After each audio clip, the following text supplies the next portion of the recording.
I don't think enough people know who Opal Lee is. Most people know Juneteenth. They know it's a holiday now. They know there's a cookout somewhere. They know they don't have to go to work. But the woman called the grandmother of Juneteenth, a lot of people couldn't even tell you her story. In 1939, Opal Lee was 12 years old. Her family had just bought a home in Fort Worth, Texas. 4 days later, on Juneteenth, a white mob showed up. About 500 people. The police were called, but the mob stayed. Opal's family got out, but the mob broke in and destroyed everything they owned. And I keep coming back to that date, Juneteenth, a date that's supposed to commemorate freedom. A 12-year-old Black girl watching a crowd decide that her family didn't belong. On that day of all days, and Opal Lee remembered it for the rest of her life. Now, if you know anything about Black families, you know we don't just carry photographs and heirlooms. We carry stories. The stories our grandparents told, the stories our parents told, the stories we refused to let disappear. And Opal carried that one with her for decades. Most people know Juneteenth as June 19th, 1865, the day Union troops arrived in Galveston, Texas, and informed enslaved people that they were free. But here's the part that gets missed. Too often, really. Abraham Lincoln signed the Emancipation Proclamation 2.5 years earlier. The enslaved people of Texas were legally free.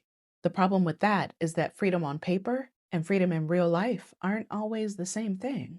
It took the Union troops arriving in Galveston to enforce it. That's what Juneteenth commemorates. Not just freedom, the delay, the distance between what the government says and what people actually experience. And if you're Black in America, that theme just keeps showing up, doesn't it? Then Opal Lee got older, much older, 89 years old, an age where people have earned the right to sit down if they want to, you know?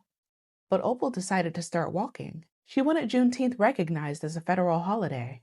Originally, she wanted to walk from Fort Worth to Washington, D.C., but her family convinced her not to do the whole trip. So she started walking 2.5 miles in cities across the country instead. But that number wasn't random, y'all.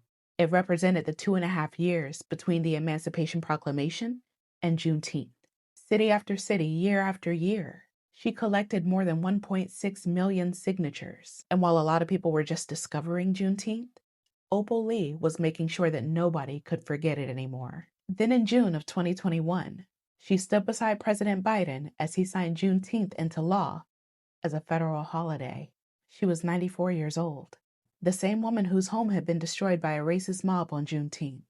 The same woman who spent years walking so people would remember the significance of that day.